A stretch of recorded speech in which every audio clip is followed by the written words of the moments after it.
अब देखो, आज हम लोग डिस्कस करेंगे टू ब्लॉक्स प्रॉब्लम्स। तो देखो, सबसे पहले यहां पे एक केस में कंसिडर कर रहा हूं और यहां पे हम लोग क्या कर रहे हैं, ग्राउंड है, ग्राउंड के ऊपर हमने क्या किया, एक कैपिटल एम ब्लॉक को लाके प्लेस किया और इसके ऊपर हम लोग क्या कर रहे हैं, एक और ब्लॉक को लाके प्लेस कर रहे हैं जिसका मास क्या है, एम है। फिर कैपिटल एम और ग्राउंड, इनके बीच में कोई फ्रिक्शन नहीं है और सरफेस यहां पे क्या है, स्मूथ है। फिर स्मॉल एम और कैपिटल एम ब्लॉक, इन दोनों के बीच में सरफेस रफ है और कोफिशिएंट ऑफ फ्रिक्शन कितना है, म्यू है। तो म्यू एस को भी हम म्यू कंसिडर करेंगे और म्यू के को भी हम म्यू कंसिडर करेंगे। अब नीचे वाले ब्लॉक के ऊपर हम लोग फोर्स अप्लाई कर रहे हैं एफ। अब देखो, इस तरह का केस हमने फ्रिक्शन में डिस्कस भी किया था और वहां मैंने क्या डिस्कस किया था कि अगर एक ब्लॉक के ऊपर दूसरे ब्लॉक को लाके प्लेस करें और नीचे वाले ब्लॉक को अगर हम पुल करना स्टार्ट करें तो दो ही चीजें पॉसिबल होती हैं। अगर फोर्स स्मॉल होता है तो उस केस में ये दोनों ब्लॉक हमें एक साथ मूव करते हुए दिखाई देते हैं, और फोर्स अगर ज्यादा होता है तो फिर उस केस में कैपिटल एम के रेस्पेक्ट में स्मॉल एम ब्लॉक क्या कर जाता है, स्लाइड कर जाता है। तो इस केस में जब हम फोर्स अप्लाई करेंगे तो दो ही चीज पॉसिबल है, या तो ये दोनों ब्लॉक एक साथ मूव करेंगे या फिर ये दोनों ब्लॉक क्या करेंगे, स्लाइड करेंगे। तो फोर्स अगर स्मॉल है तो उस केस में ये दोनों ब्लॉक कैसे मूव कर रहे होंगे, एक साथ। और अगर दोनों ब्लॉक एक साथ मूव कर रहे हैं तो यहां पे हम दोनों ब्लॉक को सिस्टम मान सकते हैं और मान लो दोनों ब्लॉक का एक्सेलरेशन कितना, a। तो अभी हमने कंसिडर किया है कि ये फोर्स मेरा स्मॉल है और ये फोर्स अगर स्मॉल है तो उस केस में both the blocks will move together, और दोनों ब्लॉक अगर एक साथ मूव कर रहे हैं तो दोनों का एक्सेलरेशन क्या है, सेम a है। अब इक्वेशन क्या लिखोगे, अगर इस पूरे को तुम सिस्टम मान रहे हो, दोनों ब्लॉक को अगर सिस्टम मान रहे हो तो यहां पे क्या शो करोगे, एक तो शो करोगे दोनों ब्लॉक का weight m plus M into G, साथ में हम शो करेंगे ग्राउंड की नॉर्मल n डैश और अप्लाइड फोर्स f। बताओ इसके अलावा कोई फोर्स है क्या। अब ये पूरा सिस्टम कहां मूव कर रहा है, राइट की ओर, तो न्यूटन का सेकंड लॉ यूज करो। न्यूटन के सेकंड लॉ के अकॉर्डिंग हम लोग क्या बोलते हैं, नेट फोर्स को हम लोग बोलते हैं m plus M into A. तो अगर दोनों ब्लॉक एक साथ मूव कर रहे हैं तो पहले फर्स्ट इक्वेशन हमारी क्या निकल के आ रही है, F equals to M plus M into A. अब अगले स्टेप में हम क्या कर रहे हैं, मान लो एक ऑब्जर्वर है और ये ऑब्जर्वर ग्राउंड पे है और ग्राउंड पे जाके अब हम किसकी स्टडी कर रहे हैं, स्मॉल एम ब्लॉक की। अब ग्राउंड वाला ऑब्जर्वर अगर स्मॉल एम ब्लॉक की स्टडी करेगा तो इसके ऊपर एक तो शो करेगा नॉर्मल एन, दूसरा क्या शो करेगा, एम जी। ग्राउंड वाले ऑब्जर्वर को ये ब्लॉक कहां मूव करता हुआ दिखाई दे रहा है, इसको ये ब्लॉक मूव करता हुआ दिखाई दे रहा है टुवर्ड्स राइट। तो ये जो ऑब्जर्वर होगा, ये ऑब्जर्वर यूज करेगा न्यूटन के सेकंड लॉ को, और न्यूटन का सेकंड लॉ क्या डिफाइन करता है कि जिस डायरेक्शन में ये ब्लॉक एक्सेलरेट कर रहा है उस डायरेक्शन में ब्लॉक के ऊपर नेट फोर्स होना चाहिए। अब ये फोर्स कौन अप्लाई कर सकता है, ये फोर्स अप्लाई कर सकता है कैपिटल एम ब्लॉक का सरफेस, और कैपिटल एम ब्लॉक का सरफेस केवल दो ही फोर्स अप्लाई कर सकता है, एक नॉर्मल और दूसरा क्या है, फ्रिक्शन। तो इस केस में फ्रिक्शन ही वो फोर्स है जिसके कारण ये ब्लॉक कहां जाएगा, आगे जाएगा। अब इक्वेशन क्या लिखोगे, यहां पे तुम इक्वेशन लिखोगे net force equals to m into A. अब अगले स्टेप में हम a की वैल्यू पुट कर देंगे और a की जगह we can put m upon capital M plus small M. जो भी फ्रिक्शन फोर्स है वो हमेशा क्या होगा, वो हमेशा होगा less than equals to FL। तो इक्वेशन हो जाएगी m into F upon m plus M less than equals to FL को लिखोगे म्यू इंटू n। और ये चीज हम लोग डिस्कस भी कर चुके हैं कि नॉर्मल हम उस सरफेस की लेते हैं जहां पे हम फ्रिक्शन कंसिडर कर रहे हैं। तो इस केस में हम फ्रिक्शन यहां पे तो कंसिडर नहीं कर रहे हैं, फ्रिक्शन हम कंसिडर कर रहे हैं बिटवीन स्मॉल एम और कैपिटल एम ब्लॉक के बीच में, और उन दोनों ब्लॉक के बीच की जो नॉर्मल है वो किसके बराबर है, एम जी के बराबर है। तो इसको लिखो m इंटू जी, m वाली टर्म मेरी कैंसिल आउट होगी और यहां से हमें कंडीशन मिलती है कि f should be less than equals to mu into G m plus M. अगर अप्लाइड फोर्स अगर अप्लाइड फोर्स इस रेंज के अंदर होगा तब तो उस केस में ये दोनों ब्लॉक कैसे मूव करेंगे, एक साथ मूव करेंगे। लेकिन अगर अप्लाइड फोर्स इस रेंज को क्रॉस करता है तो फिर उस केस में कैपिटल एम और स्मॉल एम ब्लॉक दोनों के बीच में स्लाइडिंग क्या होगी, स्टार्ट हो जाएगी। अब जैसे देखो,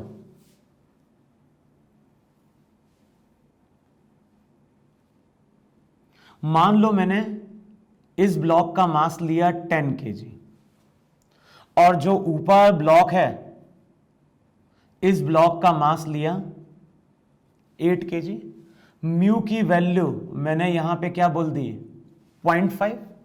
अब मैं इस ब्लॉक के ऊपर क्या करता हूं, फोर्स अप्लाई करता हूं, और मान लो मैंने फोर्स अप्लाई किया कितना, 60 न्यूटन।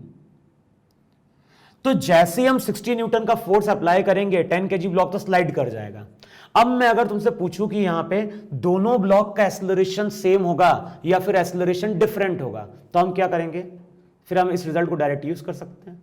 तो मैक्सिमम फोर्स हम कितना अप्लाई कर सकते हैं, F should be less than equals to mu हो गया 0.5, G हो गया 10, capital M plus small m ये कितना हो गया 18, तो F should be less than equals to 180 into 0.5 that is 90 newton. तो इस केस में हम मैक्सिमम फोर्स 90 न्यूटन तक का अप्लाई कर सकते हैं। लेकिन अभी मैंने फोर्स कितना अप्लाई किया है, 60 न्यूटन। तो अगर कोई मुझसे पूछ रहा है कि इस केस में दोनों ब्लॉक का एक्सेलरेशन क्या है, तो हम बोलेंगे इस केस में दोनों ब्लॉक का एक्सेलरेशन क्या है, सेम है, दोनों ब्लॉक एक साथ मूव कर रहे हैं। अब दोनों ब्लॉक अगर एक साथ मूव कर रहे हैं तो F कितना हो जाएगा, F हो जाएगा m plus M into A. F की वैल्यू कितनी थी, 60, तो एक्सेलरेशन हो जाएगा 60/18। सिंप्लीफाई करोगे तो रिजल्ट कितना आ गया, 30/9, और सिंप्लीफाई कर दो फर्दर तो कितना, 10/3। तो 10/3 यहां पे इस सिस्टम का क्या होगा, एक्सेलरेशन होगा। क्लियर?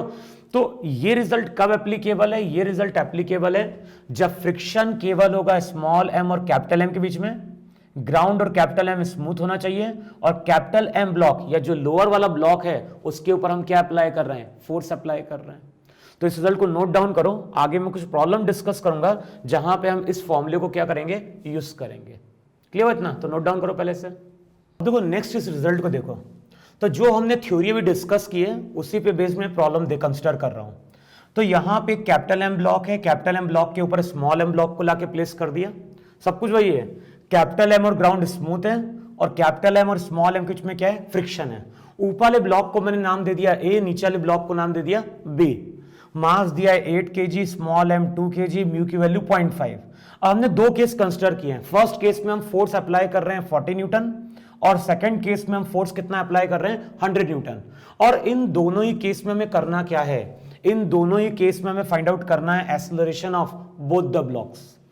तो देखो अभी हम लोगों ने केस डिस्कस किया था, और केस हमने क्या डिस्कस किया था, हमने केस डिस्कस किया था वहां पे कि अगर applied force less than equals to किसके बराबर, म्यू इंटू जी।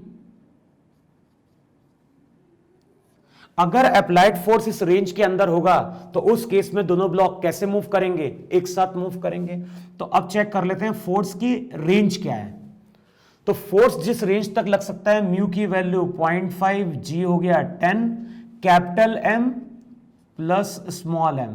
तो जो भी फोर्स रहेगा, जी की वैल्यू मैंने यहां पे कंसिडर करी 10, तो 100 इंटू 0.5 तो दैट इज 50 न्यूटन। इसका मतलब है कि इस ब्लॉक के ऊपर मैक्सिमम में 50 न्यूटन तक का क्या कर सकता हूं, फोर्स अप्लाई कर सकता हूं। अगर फोर्स 50 को क्रॉस करेगा तो दोनों ब्लॉक वहां पे क्या कर जाएंगे, स्लाइड कर जाएंगे। अब फर्स्ट केस की अगर हम बात कर रहे हैं तो फर्स्ट केस में तो ये दोनों ब्लॉक कैसे मूव कर रहे हैं, एक साथ मूव कर रहे हैं। अब दोनों ब्लॉक अगर एक साथ मूव करेंगे तो इक्वेशन लिखोगे F equals to m plus m into A. F first case में कितना है, फर्स्ट केस में F की वैल्यू 40 है, तो 40 इक्वल्स टू 10 इंटू ए। तो फर्स्ट केस में acceleration of both the blocks will be equal, या बोल सकते हैं acceleration of both the blocks will be same, और ए की वैल्यू वहां पे कितनी होगी, 4 मीटर पर सेकेंड स्क्वायर। अब बताओ अगर हम सेकेंड केस की बात करें तो अब सेकेंड केस में क्या बोलेंगे, सेकेंड केस में हमारा फोर्स कितना है, हमारा फोर्स 100 न्यूटन है और ये 100 न्यूटन का फोर्स ग्रेटर देन 50 न्यूटन है। और अगर applied force greater than 50 Newton है तो इट मींस कि इस केस में दोनों ब्लॉक यहां पे क्या करेंगे, स्लाइड करेंगे। तो इस केस में दोनों ब्लॉक के बीच में स्लाइडिंग होगी और दोनों ब्लॉक अगर स्लाइड कर रहे हैं तो फिर उस केस में दोनों ब्लॉक का एक्सेलरेशन वहां पे क्या होगा, डिफरेंट होगा। अब नीचे वाले ब्लॉक का मास कितना दिया है, कैपिटल एम, ऊपर वाले ब्लॉक का मास कितना दिया है, स्मॉल एम। अब देखो ये रिजल्ट हमेशा ध्यान रखना है, अगर दोनों ब्लॉक के बीच में स्लाइडिंग हो रही है तो जिस ब्लॉक पे हम फोर्स अप्लाई करेंगे वो हमेशा फास्टली मूव करेगा। क्लियर?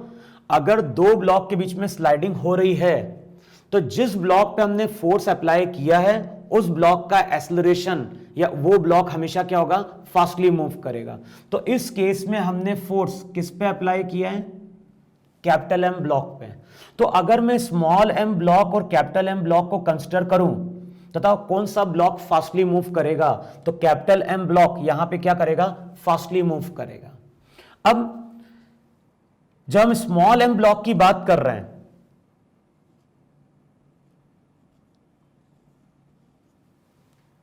अब बताओ अगर capital M block fastly move कर रहा है तो जो ऑब्जर्वर कैपिटल एम पे बैठा होगा उसको स्मॉल एम ब्लॉक कहां जाता हुआ दिखाई देगा, पीछे जाता हुआ दिखाई देगा। क्लियर? जिस ब्लॉक पे हम फोर्स अप्लाई करेंगे वो ब्लॉक हमेशा फास्टली मूव करेगा। तो इस केस में capital M block fastly move कर रहा है और कैपिटल एम ब्लॉक पे बैठ के अगर हम स्मॉल एम ब्लॉक को देखेंगे तो ये ब्लॉक हमें पीछे की ओर आता हुआ दिखाई देगा।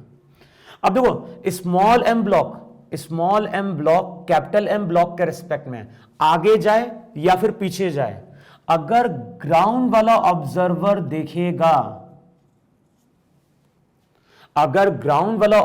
देखेगा बताओ उसको स्मॉल एम ब्लॉक कहां जाता हुआ दिखाई देगा।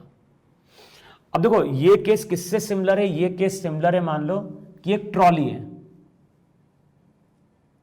ट्रॉली है या फिर कंसिडर करो एक ट्रेन है और ये जो ट्रेन है ये ट्रेन 100 मीटर पर सेकेंड से आगे जा रही है। अब इस ट्रेन के अंदर क्या है, एक पैसेंजर बैठा है। अब ये पैसेंजर क्या करता है, पीछे की ओर चलना स्टार्ट करता है 20 मीटर पर सेकेंड से। और ये किस पे चलना स्टार्ट कर रहा है, ये चलना स्टार्ट कर रहा है ट्रॉली पे। तो 20 मीटर पर सेकेंड किसके रेस्पेक्ट में है, ये है विथ रेस्पेक्ट टू ट्रॉली। तो इसको हम ऐसे समझ सकते हैं कि ट्रेन चल रही है और ट्रेन के अंदर हम क्या कर रहे हैं, आगे जा रहे हैं या फिर पीछे जा रहे हैं। अब होता क्या है, हमारी स्पीड जो है वो ट्रेन के रेस्पेक्ट में कम है और ट्रेन की स्पीड हमेशा क्या है, ज्यादा है। तो अब बताओ अगर ट्रेन आगे की ओर जा रही है और इस ट्रेन के अंदर हम आगे की ओर जाएं या फिर पीछे की ओर जाएं, जो ऑब्जर्वर ग्राउंड पे रहता है उसको हमेशा ये कहां जाता हुआ दिखाई देता है, आगे जाता हुआ दिखाई देता है। और ऐसा क्यों होता है, ऐसा इसलिए होता है कि ट्रेन की स्पीड ज्यादा है और पर्सन की स्पीड वहां पे क्या है, कम है।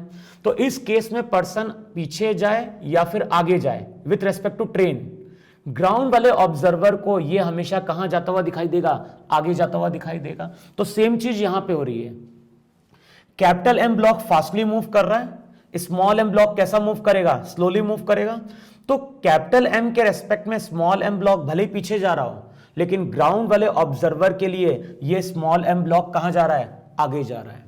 अब ग्राउंड वाले ऑब्जर्वर के लिए दोनों ब्लॉक आगे जा रहे हैं लेकिन दोनों का एक्सेलरेशन वहां पे क्या है, डिफरेंट है। इसका एक्सेलरेशन ए ले लो, इसका एक्सेलरेशन ए बी ले लो।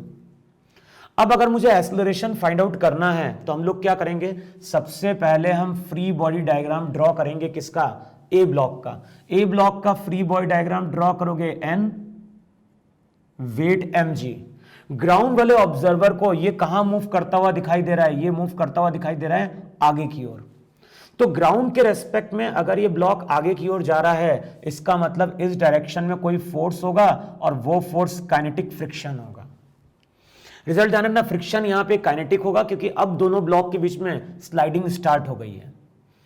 फ्रिक्शन के डायरेक्शन को हम ऐसा भी समझ सकते हैं, कैपिटल एम ब्लॉक पे बैठ के अगर हम स्मॉल एम ब्लॉक को देखेंगे तो ये स्मॉल एम ब्लॉक पीछे आता हुआ दिखाई देगा, और लिखवाया था जिस डायरेक्शन में रिलेटिव वेलोसिटी होगी उसके ऑपोजिट हम क्या अप्लाई करेंगे, फ्रिक्शन अप्लाई करेंगे। तो इस पे फ्रिक्शन आगे की ओर होगा और इस पे फ्रिक्शन पीछे की ओर होगा। अब यहां पे इस ब्लॉक की इक्वेशन क्या लिखोगे, इस ब्लॉक की इक्वेशन लिखोगे एन किसके बराबर, mg के बराबर, नेट फोर्स कितना, F के, नेट फोर्स को लिखो m इंटू ए। अब वहां पे लिखवाया था कि फ्रिक्शन को हम लिखेंगे म्यू इंटू एन, नॉर्मल हमें इन दोनों ब्लॉक के बीच की कंसिडर करनी है, तो म्यू इंटू एन, एन किसके बराबर, m into G equals to m से m कैंसिल आउट होगा और ब्लॉक ए का एक्सेलरेशन होगा म्यू इंटू जी। म्यू है 0.5, जी है 10, सबकी वैल्यू पुट करोगे तो एक्सेलरेशन आता है 5 मीटर पर सेकंड स्क्वायर। ये एक्सेलरेशन किसका है, टॉप मोस्ट ब्लॉक का है। अब मैं अगर फ्री बॉडी डायग्राम ड्रॉ करूं किसकी, नीचे वाले ब्लॉक के, तो नीचे वाले ब्लॉक का अगर फ्री बॉडी डायग्राम ड्रॉ करोगे तो एक तो हम शो करेंगे mg, दूसरा शो करेंगे ऊपर वाले ब्लॉक की नॉर्मल, ग्राउंड की normal, applied force F, friction कहां है, पीछे, इस ब्लॉक का एक्सेलरेशन कितना है, AB। अब बताओ इस ब्लॉक के लिए इक्वेशन क्या लिखी जाएगी, इस ब्लॉक के लिए इक्वेशन लिखी जाएगी F माइनस एफ के equals to capital M into AB। अब सबकी वैल्यू पुट करो, अप्लाइड फोर्स कितना है 100 माइनस एफ के। अब रिजल्ट याद रखना है, ये जो फ्रिक्शन है ये फ्रिक्शन एक्शन रिएक्शन पेयर है, तो जो फ्रिक्शन की वैल्यू यहां पे होगी वही फ्रिक्शन की वैल्यू यहां पे होगी, और यहां पे फ्रिक्शन कितना था, mu into small M G equals to capital M into A B. अब रिजल्ट क्या हो जाएगा, रिजल्ट हो जाएगा 100 minus 10 equals to 8 into A B, और यहां से हमें क्या मिलेगा, यहां से हमें मिलेगा ब्लॉक बी का एक्सेलरेशन, और ब्लॉक बी का एक्सेलरेशन आएगा 90/8, और 90/8 का मतलब हो गया कि ये रिजल्ट किससे ज्यादा है। इसको और सिंप्लीफाई कर दोगे तो रिजल्ट लिख सकते हो 45/4, यानी ये जो रिजल्ट आएगा वो अप्रोक्सीमेटली 10 पॉइंट क्या होगा, समथिंग कुछ बन रहा होगा, या 11 कुछ समथिंग, 11 पॉइंट समथिंग कुछ बन रहा होगा। तो अब देखो बी पॉइंट का, बी ब्लॉक का अगर एक्सेलरेशन देख रहे हैं तो बी ब्लॉक का एक्सेलरेशन 11 के आसपास निकल के आ रहा है, और ए ब्लॉक का एक्सेलरेशन कितना निकल के आ रहा है, 5 निकल के आ रहा है। तो ये चीज मैंने डिफाइन भी करी थी कि जिस ब्लॉक पे हम फोर्स अप्लाई करेंगे वो हमेशा फास्टली मूव करेगा, और जो ऊपर ब्लॉक रहेगा वो कैसे मूव करेगा, स्लोली मूव करेगा। अब देखो अभी जब यहां पे हमने क्वेश्चन सॉल्व किया तो हम क्या कर रहे थे, हम अप्लाइड फोर्स को इस रेंज से क्या कर रहे थे, कंपेयर कर रहे थे। अब मान लो अगर ये फॉर्मूला हमें नहीं मालूम होता, ये रिजल्ट अगर हमें नहीं मालूम होता तो क्वेश्चन हम कैसे सॉल्व करते हैं। तो इसी न्यूमेरिकल को सॉल्व करने का दूसरा मेथड भी है, और दूसरा मेथड क्या है, अब मान लो हमें ये फॉर्मूला नहीं मालूम है तो हम सबसे पहले ये मान लेते हैं कि दोनों ब्लॉक एक साथ चल रहे हैं। अब मैं सेकंड मेथड की बात कर रहा हूं, अगर ये फॉर्मूला नहीं मालूम है, हमें कोई रिजल्ट नहीं मालूम है, तो हम लोग क्या करेंगे, हम लोग सेकंड मेथड को फॉलो करेंगे। और सेकंड मेथड में क्या है, कुछ भी नहीं समझ में आ रहा है तो मान लो कि ये दोनों ब्लॉक एक साथ ही चल रहे हैं, और दोनों ब्लॉक अगर एक साथ चलेंगे तो F किसके बराबर, m प्लस एम इंटू ए के बराबर। अब फर्स्ट केस में अप्लाइड फोर्स कितना था 50, मास हो गया 10, एक्सेलरेशन a, तो एक्सेलरेशन निकल के आ गया 5 मीटर पर सेकेंड स्क्वायर। अब कैसे हम बोले कि हमारा अजम्पशन सही है, दोनों ब्लॉक एक साथ जा रहे हैं, तो हम क्या करेंगे, ग्राउंड के रेस्पेक्ट में स्मॉल एम ब्लॉक का फ्री बॉडी डायग्राम ड्रॉ कर देंगे। तो स्मॉल एम ब्लॉक पे एन शो करोगे, mg शो करोगे, साथ में क्या शो करोगे, फ्रिक्शन, एक्सेलरेशन a। अब दोनों ब्लॉक अगर एक साथ चल रहे हैं तो स्टैटिक फ्रिक्शन की वैल्यू क्या होगी, स्टैटिक फ्रिक्शन की वैल्यू हो जाएगी m इंटू ए, मास कितना 2, a कितना 5, तो रिजल्ट कितना निकल के आ गया 10 न्यूटन।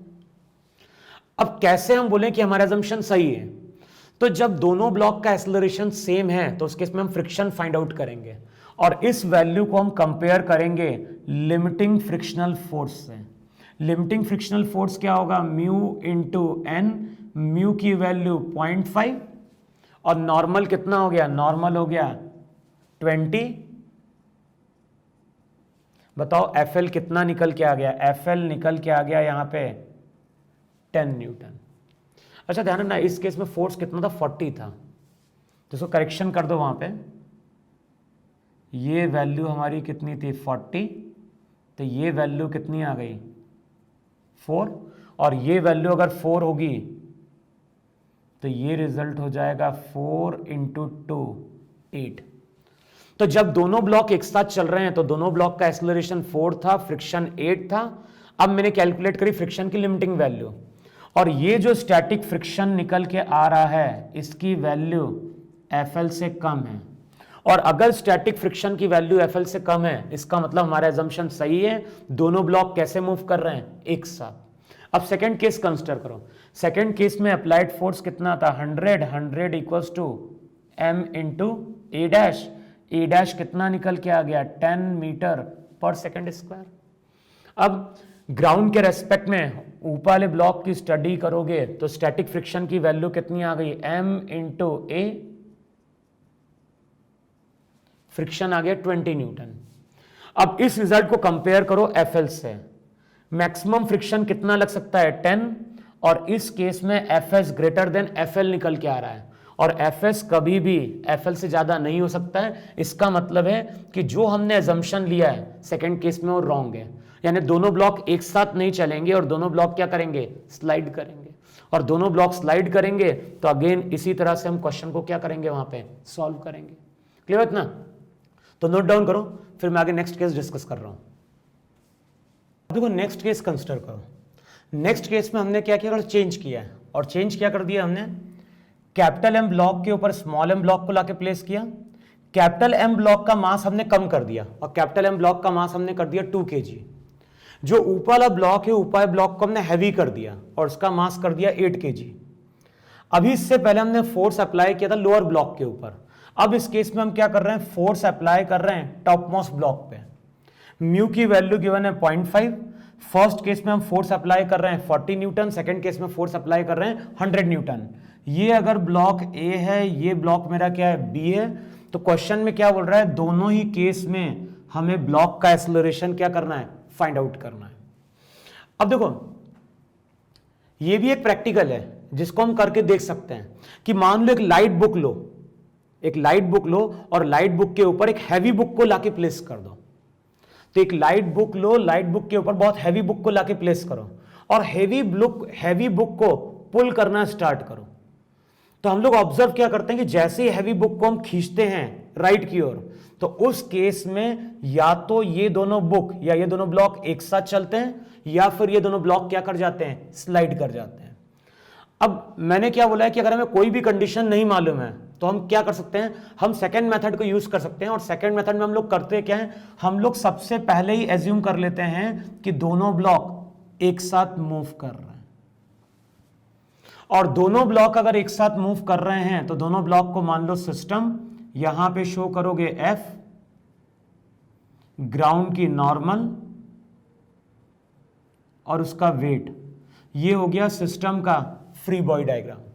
अब इस सिस्टम की इक्वेशन क्या लिखोगे? इस सिस्टम की इक्वेशन लिखोगे F equals to M plus M into A.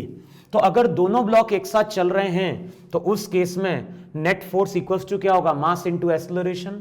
अब हम फर्स्ट केस की बात कर रहे हैं, तो फर्स्ट केस में फोर्स है 20, मास टोटल 10, एक्सेलरेशन a, तो a की वैल्यू आ गई 4 मीटर पर सेकेंड स्क्वायर। तो दोनों ब्लॉक अगर एक साथ चल रहे हैं तो इस केस में दोनों ब्लॉक का एक्सेलरेशन क्या होगा? 4 मीटर पर सेकेंड स्क्वायर होगा। अब कैसे हम बोलें कि हमारा assumption सही है? तो हम क्या करेंगे?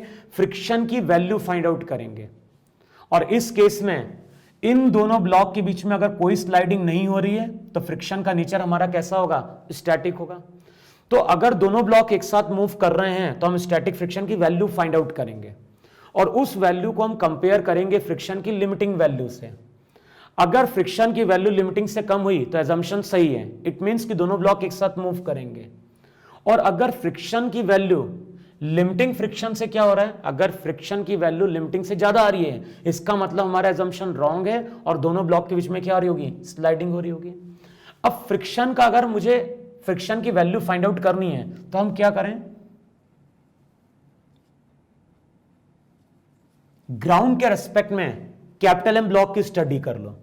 अब ग्राउंड वाला ऑब्जर्वर अगर कैपिटल एम ब्लॉक की स्टडी करेगा तो क्या शो करेगा, एक तो शो करेगा ग्राउंड की नॉर्मल वेट, साथ में क्या शो करेगा, साथ में शो करेगा ऊपर वाले ब्लॉक की नॉर्मल, इसका एक्सेलरेशन ए। ध्यान रखना मैंने फोर्स अप्लाई किया टॉप मोस्ट ब्लॉक पे। अब बताओ ग्राउंड वाले ऑब्जर्वर को अगर ये ब्लॉक कैपिटल एम ब्लॉक आगे की ओर जाता हुआ दिखाई दे रहा है तो इसका मतलब है कि इस डायरेक्शन में कोई फोर्स होना चाहिए, और वो फोर्स कौन सा होगा, फ्रिक्शन होगा।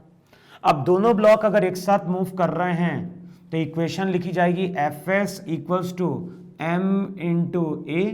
कैपिटल एम की वैल्यू कितनी है 2, एक्सेलरेशन कितना 4, तो फ्रिक्शन कितना निकल के आ गया 8 न्यूटन निकल के आ गया। अब कैसे हम बोले हमारा असम्पशन सही है, तो हम कैलकुलेट करते हैं फ्रिक्शन की लिमिटिंग वैल्यू, और लिमिटिंग वैल्यू क्या होगी, लिमिटिंग वैल्यू होगी म्यू इंटू एन। ध्यान ना नॉर्मल इन दोनों सरफेस के बीच की कंसिडर की जाएगी। और अगर मैं स्मॉल एम ब्लॉक की स्टडी कर रहा हूं तो वहां पे क्या शो करोगे, एन एम जी इस डायरेक्शन में अप्लाइड फोर्स एफ।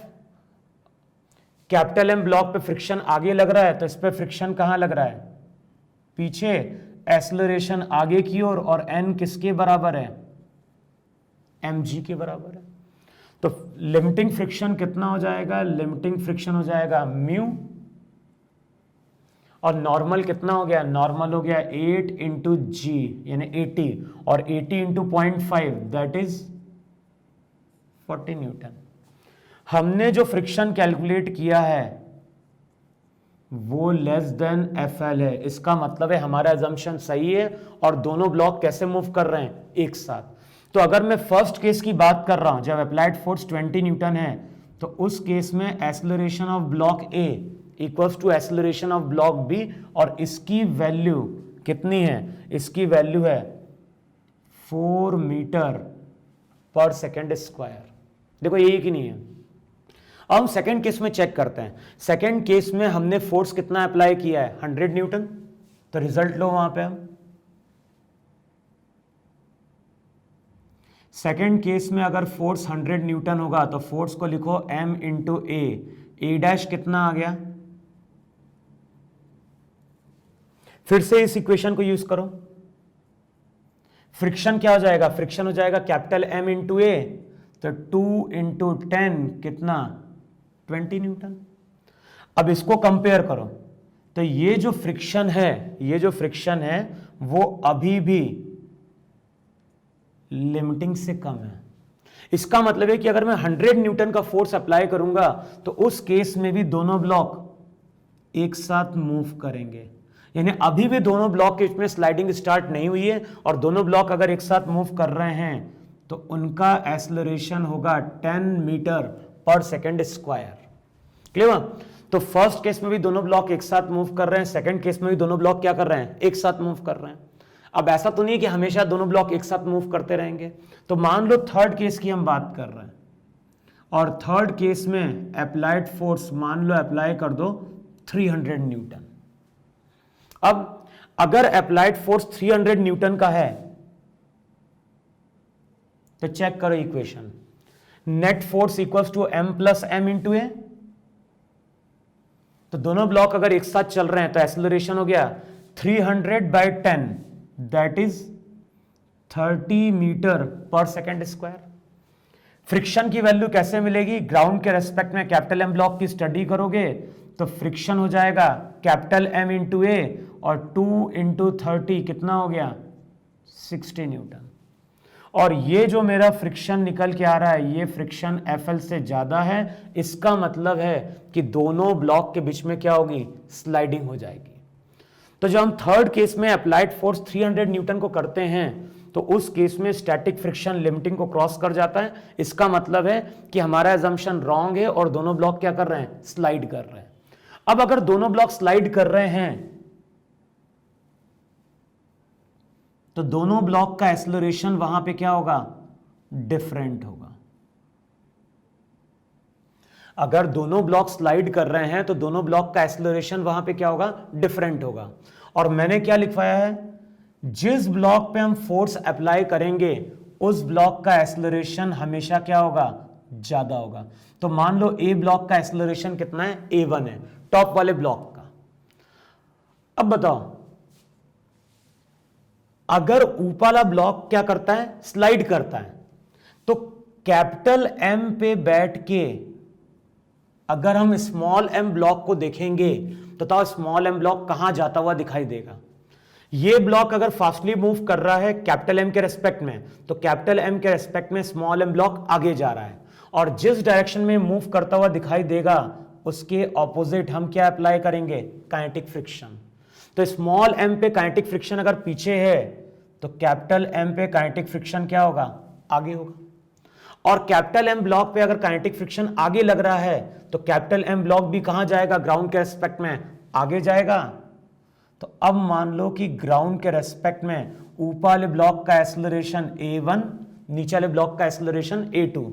नीचे वाले ब्लॉक की अगर स्टडी करोगे तो क्या शो करोगे, एक तो शो करेंगे n, दूसरा हम लोग शो करेंगे mg n डैश, n आएगा, mg आएगा, n डैश आएगा, और साथ में यहां पे क्या आएगा, फ्रिक्शन। एक्सेलरेशन कितना, a2। अब इस ब्लॉक की इक्वेशन क्या लिखी जाएगी, इस ब्लॉक की इक्वेशन लिखी जाएगी Fk equals to m into a2। अब यहां पे म्यू की वैल्यू सेम दी हुई है, तो इसका मतलब है कि जो हमारा लिमिटिंग फ्रिक्शन था वही हमारा क्या होगा, Fk होगा, क्योंकि Fk की वैल्यू क्या होगी, म्यू इंटू एन, और n अगेन हमें इस सरफेस का कंसिडर करना है। तो जो Fk रहेगा, Fk Fl के बराबर ही रहेगा, तो 40 इक्वल्स टू कैपिटल एम की वैल्यू कितनी, 2 इंटू a2, तो a2 कितना निकल के आता है, 20 मीटर पर सेकेंड स्क्वायर। तो कैपिटल एम ब्लॉक का एक्सेलरेशन 20 मीटर पर सेकेंड स्क्वायर है। अब किसकी स्टडी करें हम लोग, ऊपर वाले ब्लॉक की।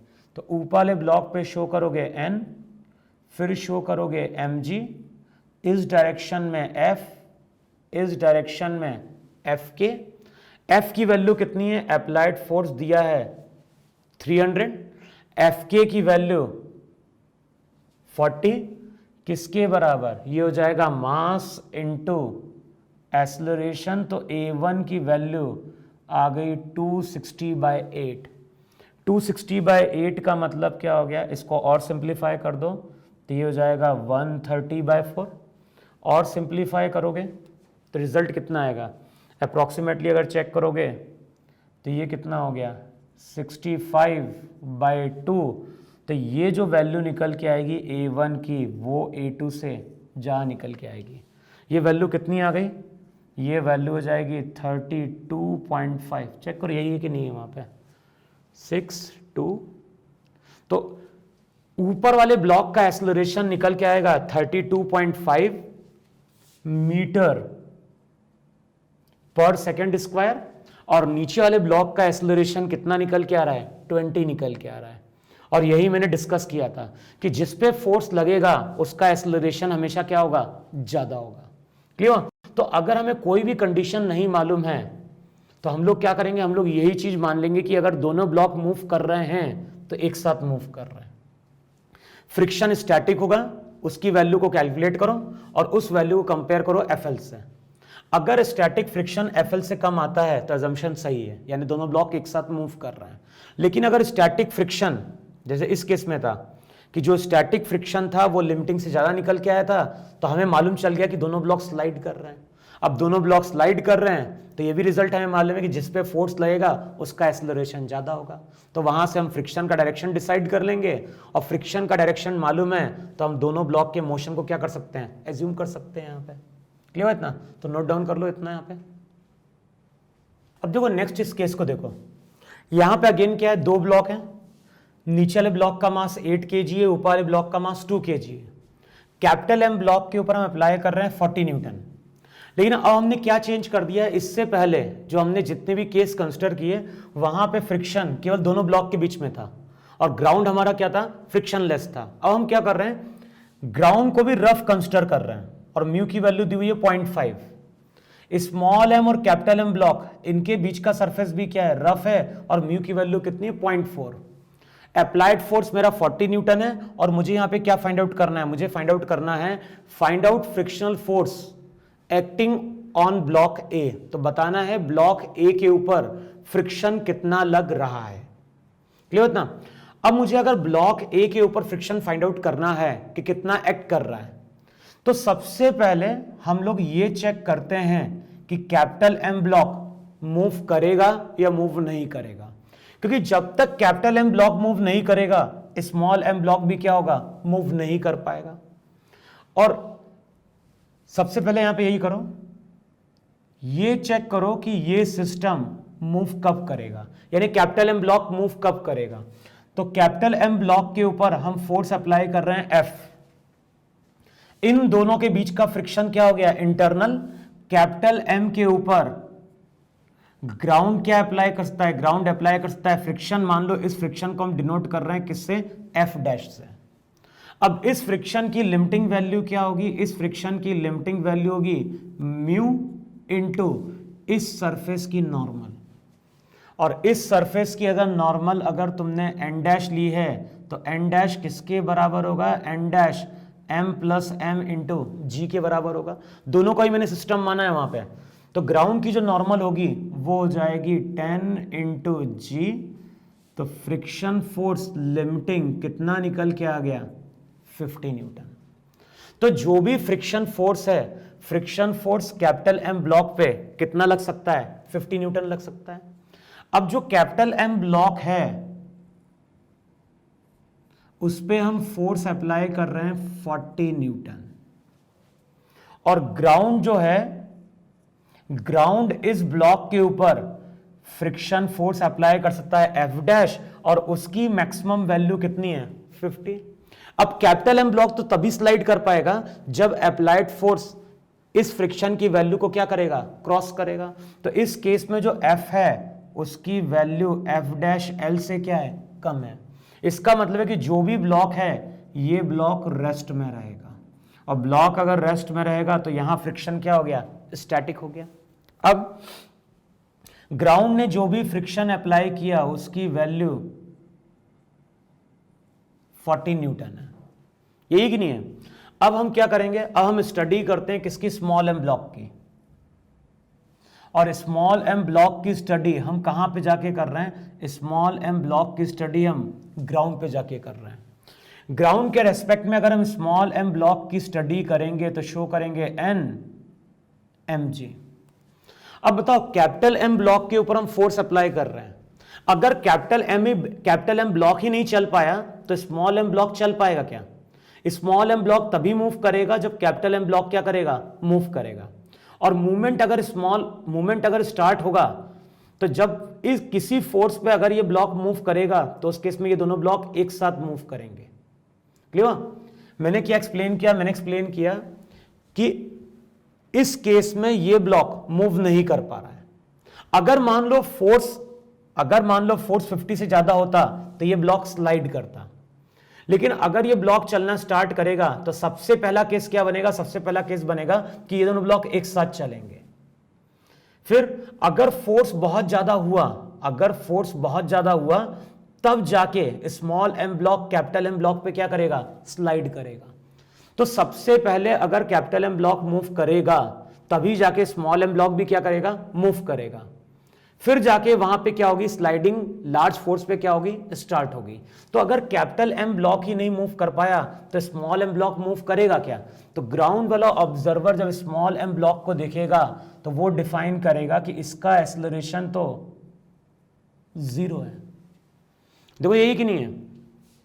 अब इसका एक्सेलरेशन अगर 0 है इसका मतलब है कि फ्रिक्शन की वैल्यू ए ब्लॉक पे क्या होगी, 0 होगी।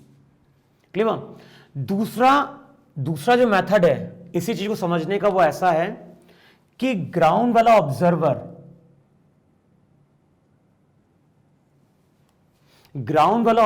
जब कैपिटल एम ब्लॉक की स्टडी करता है तो उसको दिखाई देता है कि कैपिटल एम ब्लॉक तो मूव नहीं कर पाया। अब इसके ऊपर और कौन कौन से फोर्स शो करेगा, वो N, M G, N dash. अब बताओ अगर स्मॉल एम ब्लॉक और कैपिटल एम ब्लॉक के बीच में फ्रिक्शन डेवलप होता तो न्यूटन्स के थर्ड लॉ के अकॉर्डिंग जितना फ्रिक्शन स्मॉल एम ब्लॉक पे लगता उतना ही फ्रिक्शन कैपिटल एम ब्लॉक पे भी लगता। समझ में क्या बोल रहा हूं? मैं ये बोल रहा हूं कि अगर स्मॉल एम ब्लॉक और कैपिटल एम ब्लॉक के बीच में फ्रिक्शन डेवलप हुआ होता तो फ्रिक्शन स्मॉल एम पे भी लगता और कैपिटल एम पे भी लगता, लेकिन स्मॉल एम ब्लॉक का कैपिटल एम ब्लॉक पे कोई फ्रिक्शन लग रहा है क्या? जो भी फ्रिक्शन की हमें जरूरत पड़ रही है, किसकी जरूरत पड़ रही है? हमें केवल ग्राउंड वाले फ्रिक्शन की जरूरत पड़ रही है। तो small M block capital M block के ऊपर कोई फ्रिक्शन नहीं अप्लाई कर पाया। इसका मतलब है कि कैपिटल एम ब्लॉक ने भी स्मॉल एम ब्लॉक के ऊपर कोई फ्रिक्शन नहीं अप्लाई किया होगा, तो फ्रिक्शन की वैल्यू कितनी हो गई? 0 हो गई वहां पे।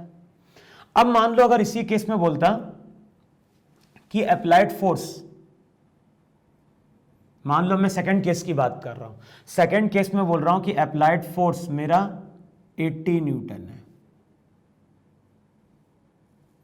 पहले हमने फोर्स लिया था 40 न्यूटन, अब मैं फोर्स कितना ले रहा हूं? 80 न्यूटन। बताओ अगर मैं फोर्स 80 न्यूटन लूंगा तो क्या होगा?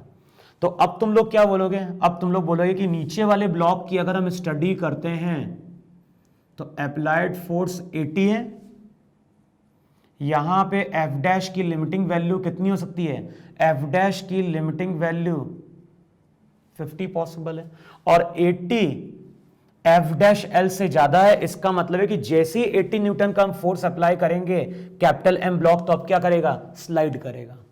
अब कैपिटल एम ब्लॉक अगर स्लाइड करेगा या कैपिटल एम ब्लॉक मूव करेगा तो दो ही चीजें पॉसिबल हैं, या तो ये दोनों ब्लॉक एक साथ मूव करेंगे या फिर ये दोनों ब्लॉक स्लाइड कर जाएंगे।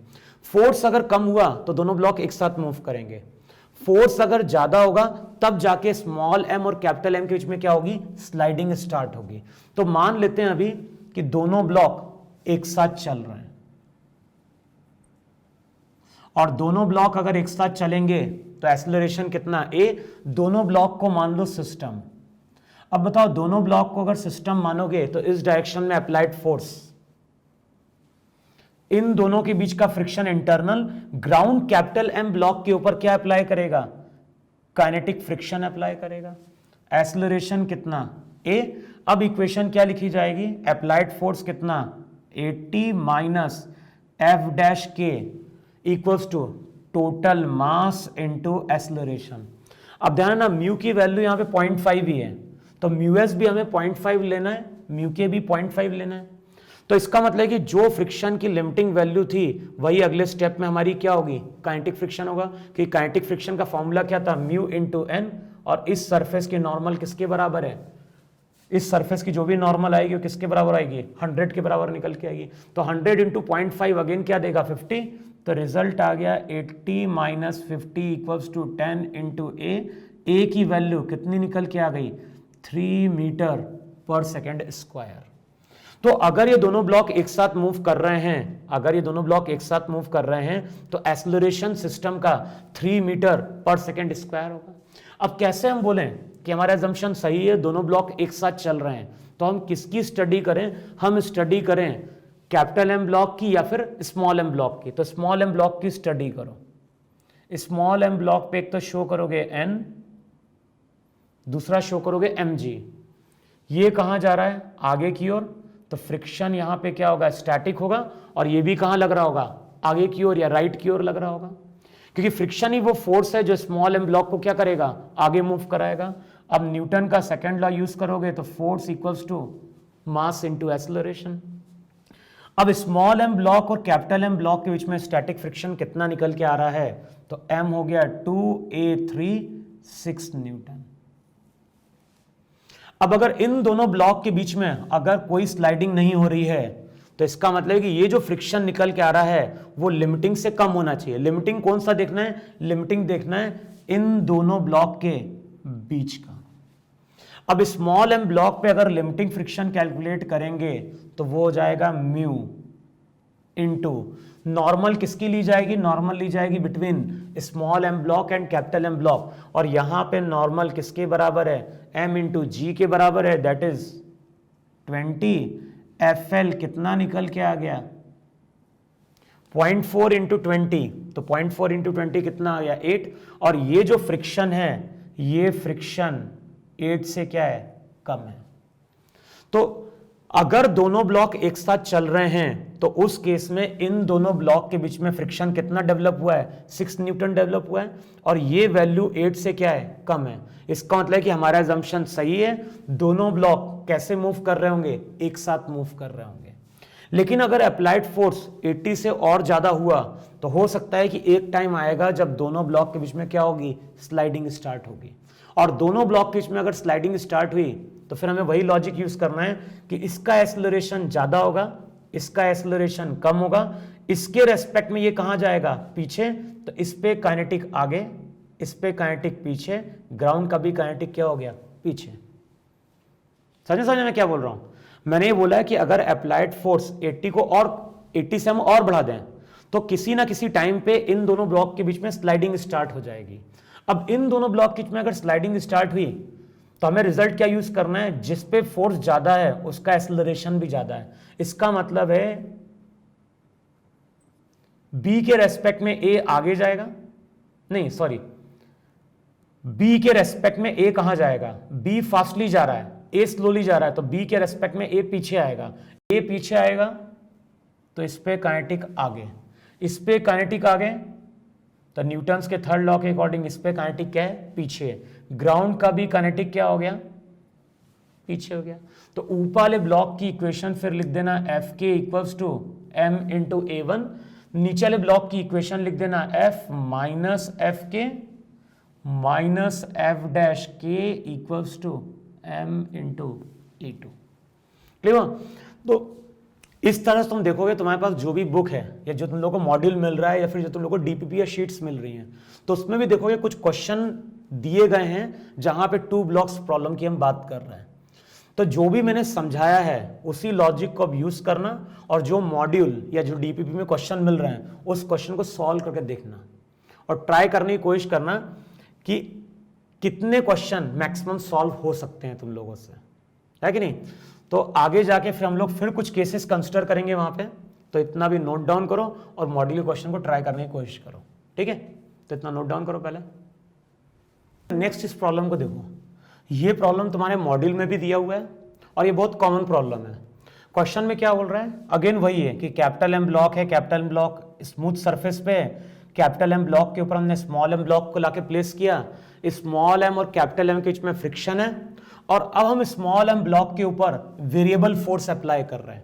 अभी तक हमारा फोर्स कांस्टेंट था, लेकिन अब हम लोग अप्लाई कर रहे हैं वेरिएबल फोर्स, और फोर्स की वैल्यू कितनी है, फोर्स की वैल्यू के इंटू टी, के यहाँ पे कांस्टेंट है और टी मेरा यहाँ पे क्या है, टाइम है।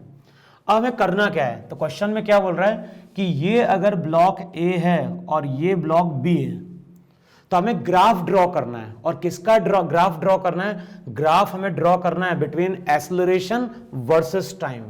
तो बताना है दोनों ब्लॉक का ग्राफ एक्सेलरेशन का टाइम के साथ कैसा निकल के आएगा। तो देखो, इससे पहले हम लोगों ने डिस्कस किया था कि अगर नीचे वाला ब्लॉक है और नीचे वाले ब्लॉक के ऊपर हम ऊपर वाले ब्लॉक को लाके प्लेस कर रहे हैं, फोर्स अप्लाई कर रहे हैं, तो वहां पे हमने डिस्कस किया था कि फोर्स अगर स्मॉल होगा तो ये दोनों ब्लॉक कैसे मूव करेंगे, अगर फोर्स स्मॉल है तो दोनों ब्लॉक एक साथ मूव करते हैं, लेकिन फोर्स अगर बहुत लार्ज होता है तब जाके दोनों ब्लॉक के बीच में क्या होती है, स्लाइडिंग स्टार्ट होती है। तो अगर ये दोनों ब्लॉक एक साथ मूव कर रहे हैं तो दोनों ब्लॉक को मिला के क्या मान लो, सिस्टम। फ्री बॉडी डायग्राम में क्या शो करोगे, ग्राउंड की नॉर्मल, दोनों ब्लॉक का वेट, और साथ में यहां पे applied force F equals to KT, जिस डायरेक्शन में फोर्स उस डायरेक्शन में एक्सेलरेशन। तो पहली इक्वेशन हमारी क्या निकल के आती है, F equals to capital M plus small m into A। F की वैल्यू कितनी थी, F की वैल्यू थी KT, तो KT equals to M plus m into A। तो इनिशियली एक्सेलरेशन कितना निकल के आ रहा है, इनिशियली एक्सेलरेशन निकल के आ रहा है kt upon m plus m। तो दोनों ब्लॉक अगर एक साथ मूव कर रहे हैं तो दोनों ब्लॉक का एक्सेलरेशन सेम होगा और एक्सेलरेशन की वैल्यू होगी kt अपॉन कितना, capital M plus small m। अब कब तक ये दोनों ब्लॉक एक साथ मूव करेंगे, तो उसके लिए हम क्या करते हैं, कैपिटल M ब्लॉक का फ्री बॉडी डायग्राम ड्रॉ करते हैं। कैपिटल M ब्लॉक का फ्री बॉडी डायग्राम ड्रॉ करोगे, ग्राउंड की normal, weight, small m block इसके ऊपर अप्लाई कर रहा होगा नॉर्मल। ये ब्लॉक कहां जा रहा है, आगे की ओर, और ये ब्लॉक अगर आगे की ओर जा रहा है इसका मतलब है कि इस डायरेक्शन में क्या होगा, फ्रिक्शन होगा वहां पे। इक्वेशन क्या लिखोगे, Fs equals to capital M into A, friction हमेशा क्या होगा, less than equals to Fl। अब M एक्सेलरेशन कितना है, एक्सेलरेशन है kt upon m plus m less than equals to Fl को क्या लिखोगे, Fl को लिखोगे म्यू। और ध्यान है इन दोनों के बीच में नॉर्मल है तो यहां की जो नॉर्मल रहेगी वो किसके बराबर रहेगी, ब्लॉक के वेट के बराबर रहेगी। तो यहां से हम लोग वो टाइम फाइंड आउट कर सकते हैं और t की वैल्यू क्या निकल के आ रही है, t should be less than equals to mu M जी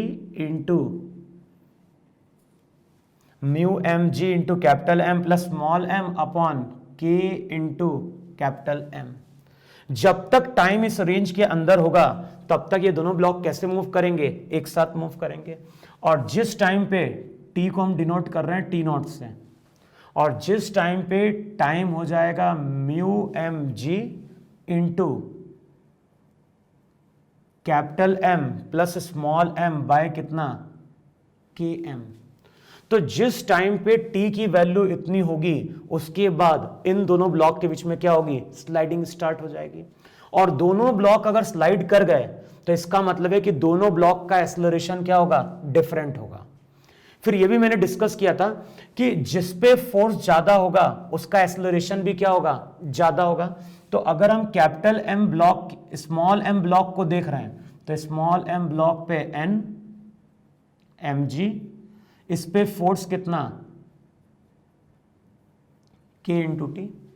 अब बताओ जिस पे फोर्स ज्यादा होगा वो कैसा मूव करेगा, फास्टली मूव करेगा। इसका मतलब है कि अगर मैं बी ब्लॉक पे बैठ के ए ब्लॉक को देखूंगा तो ए ब्लॉक मुझे कहां जाता हुआ दिखाई देगा, आगे जाता हुआ दिखाई देगा। जिस डायरेक्शन में मूव करता हुआ दिखाई देगा उसके ऑपोजिट क्या अप्लाई करो, फ्रिक्शन। तो ए पे फ्रिक्शन आ गया लेफ्ट की ओर, बी पे फ्रिक्शन कहां आ गया, आगे की ओर आ गया। अब इस ब्लॉक की अगर टॉप मोस्ट ब्लॉक की स्टडी करेंगे तो n होगा, mg होगा, f इक्वल्स टू kt होगा और साथ में इस डायरेक्शन में क्या होगा, f की होगा। अब ब्लॉक की इक्वेशन क्या लिखी जाएगी, ब्लॉक की इक्वेशन लिखी जाएगी kt माइनस एफ के equals to m into A. F K की वैल्यू पुट कर दो तो रिजल्ट हो जाएगा kt माइनस काइनेटिक फ्रिक्शन इस सरफेस का ले रहे हैं तो वो हो जाएगा mu into M G equals to M into A. तो जैसे ही दोनों ब्लॉक स्लाइड करेंगे ब्लॉक ए का एक्सेलरेशन कितना हो जाएगा, K T by M minus mu G. देखो ये कि नहीं है। और अगर हम कैपिटल एम ब्लॉक की स्टडी कर रहे हैं तो कैपिटल एम ब्लॉक पे क्या शो करोगे, ऊपर वाले ब्लॉक की नॉर्मल, ग्राउंड की नॉर्मल, इसका वेट mg, और ये ब्लॉक कहां जा रहा है, ये ब्लॉक आगे जा रहा है fk से। एक्सेलरेशन कितना, इस ब्लॉक का एक्सेलरेशन मान लो ab। अब इक्वेशन क्या लिखोगे, इक्वेशन लिखोगे fk equals to capital m into A B. fk की वैल्यू कितनी होगी, fk की वैल्यू होगी म्यू, नॉर्मल उन दोनों के बीच की लेनी है तो mg। b ब्लॉक का एक्सेलरेशन अब कितना निकल के आ गया, mu M G by capital M। और देखोगे तो ये वैल्यू अब मेरी कैसी है, कांस्टेंट है कि नहीं। अब मुझे ग्राफ किसके बीच का ड्रॉ करना है, ग्राफ मुझे ड्रॉ करना है एक्सेलरेशन वर्सेस टाइम। अब चेक करो ये जो फॉर्मूला है, ये फॉर्मूला मैथ्स में किसके समान है, y इक्वल्स टू mx के समान है। ये पूरी टर्म मेरी क्या हो गई, कांस्टेंट हो गई। और अगर equation y equals to mx के फॉर्म में है, y का मतलब a है, x का मतलब t है, और इक्वेशन अगर y इक्वल्स टू mx के फॉर्म में है तो ये स्ट्रेट लाइन होगी जो कहां से पास करेगी, ओरिजिन से पास करेगी। तो इनिशियली दोनों ब्लॉक का एक्सेलरेशन सेम होगा। कब तक सेम होगा, जब तक दोनों ब्लॉक के बीच में स्लाइडिंग स्टार्ट नहीं होती। जिस टाइम पे स्लाइडिंग स्टार्ट होगी उस टाइम पे बी ब्लॉक कैसे मूव करेगा, बी ब्लॉक मूव करेगा कांस्टेंट एक्सेलरेशन से। लेकिन अगर मैं ब्लॉक ए के एक्सेलरेशन की बात करूं तो ये इक्वेशन किससे सिमिलर है, y equals to mx minus C से। तो ये इंटरसेप्ट है और ये लाइन का क्या है, स्लोप है। और y equals to mx minus C का मतलब है कि स्लोप पॉजिटिव है और इंटरसेप्ट कैसा है, नेगेटिव है। तो स्लोप पॉजिटिव, और इस लाइन को आगे एक्सटेंड करोगे तो इंटरसेप्ट मेरा क्या हो जाएगा, नेगेटिव हो जाएगा। ये हो जाएगा acceleration of block A. Clear. तो ये बहुत कॉमन क्वेश्चन है, बहुत सारी बुक में क्वेश्चन दिया हुआ है। तो इस केस में इनिशियली ग्राफ स्ट्रेट लाइन होगा पासिंग थ्रू ओरिजिन, बाद में बी का एक्सेलरेशन कांस्टेंट और ए जो रहेगा उसका इक्वेशन होगी y equals to mx minus C से सिमिलर होगी। अब इसी क्वेश्चन को तुम लोग फिर से सॉल्व करके देखना, ये तुम लोग का होमवर्क है। और उसमें करना क्या है, अभी मैंने फोर्स अप्लाई किया किस पे, टॉप मोस्ट ब्लॉक पे, सब कुछ सेम रखना। और फोर्स अप्लाई करना किस पे, कैपिटल एम ब्लॉक पे, और कैपिटल एम ब्लॉक पे फोर्स अप्लाई करना KT। और उस केस में भी अगेन दोनों ब्लॉक का एक्सेलरेशन वर्सेस टाइम के बीच का ग्राफ ड्रॉ करके देखना। क्लियर। तो ये तुम लोग का असाइनमेंट है या फिर होमवर्क है, तो इसको तुम लोग करके देखना वहां पे। क्लियर। तो इतना नोट डाउन कर लो तुम लोग।